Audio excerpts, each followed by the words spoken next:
வணக்கம். ஆடி மாதத்து சிறப்புகளை நம்ம 3 நாளா பார்த்துட்ருக்கோம். இன்றைக்கும் சில சிறப்புகளை பார்க்கலாம். ஆடி மாதம் குத்துவிளக்கை லட்சுமியாக பாவித்து அலங்கரித்து வழிபடுதல் வேண்டும். ஆடி மாதம் அம்மனுக்கு பால் பாயசம் சர்க்கரை பொங்கல் வைத்து வணங்குதல் வேண்டும். அம்மனை வழிபடும்போது மறக்காமல் லலிதா சகஸ்ரநாமம் சொல்ல வேண்டும் அல்லது கேட்க வேண்டும். ஆடி மாதம் வீட்டில் சிறப்பு பூஜைகள் செய்யும் போது சிறு பெண் குழந்தைகளை அம்மனாக பாவித்து உணவு கொடுத்து ரவிக்கு சீப்பு குங்குமச்சிமிழ் கண்ணாடி வளையல் தாம்பூலம் கொடுக்க வேண்டும். ஆடிப்பூரத்தன்று ஆண்டாள் பிறந்த நாள் என்பது உங்களுக்கு தெரிந்திருக்கும். ஸ்ரீவில்லிபுத்தூர் கோவிலில் ஆடிப்பூரத்தன்று ஆண்டாளை நந்தவனத்துக்கு எழுந்தருள செய்வார்கள். அப்போது திருப்பாவி நாச்சியார் திருமொழி திருப்பல்லாண்டு பாசுரங்கள் பாடப்படும். இதனால் ஆண்டாள் மனம் குளிர்ந்து இருப்பாள். அந்த சமயத்தில் ஆண்டாளை வழிபட்டால் உங்களது எல்லா பிரார்த்தனைகளும் நிறைவேறும்.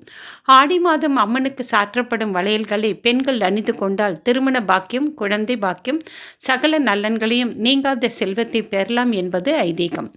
ஆடி மாத வெள்ளிக்கிழமைகளில் அதிகாலையில் எழுந்து குளித்து தூய ஆடை அணிந்து சாணத்தை பிள்ளையாராக பிடித்து செவ்வரளி செம்பருத்தி அருகு கொண்டு சூரியோதயத்திற்கு முன்னர் விநாயகரை பூஜைக்க வேண்டும்.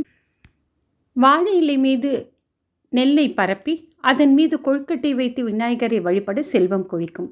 ஆடி மாதத்தை பீடை மாதம் என்று ஒதுக்குவது அறியாமையால் வந்த பழக்கம். உண்மையில் பீட மாதம் என்று தான் பெயர். பீடி என்றால் பெருமை என்றும் அர்த்தம். அதாவது மனமாகிய பீடத்தில் இறைவனை வைத்து வழிபட வேண்டிய மாதம் என்பதே சரியானது. ஆடி பௌர்ணமி அன்று சிவபெருமானுக்கு திரட்டுப்பால் அபிஷேகம் செய்து கருப்பு பட்டாடை 100 முத்துக்கள் கோர்த்த மணிமாலை கரு ஊமத்தம் பூமாலை அணிவித்து மூங்கில் அரிசி பாயாசம் படைத்து வழிபட்டால் எப்பேற்பட்ட பகையும் விலகும்.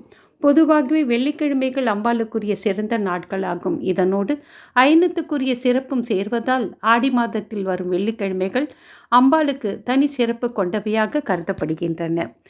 ஆடி மாதத்தின் சிறப்புகளை நம்ம நிறையவே பார்த்துருக்கோம். ஆடி மாதத்தில் அம்மனை வழிபடுவோம், அதிக நலன்களை பெறுவோம். நம்பினார் கெடுவதில்லை, 4 மறை தீர்ப்பு. அம்பிகை சரண் புகுந்தால் அதிக வரம் பெறலாம். நன்றி, வணக்கம்.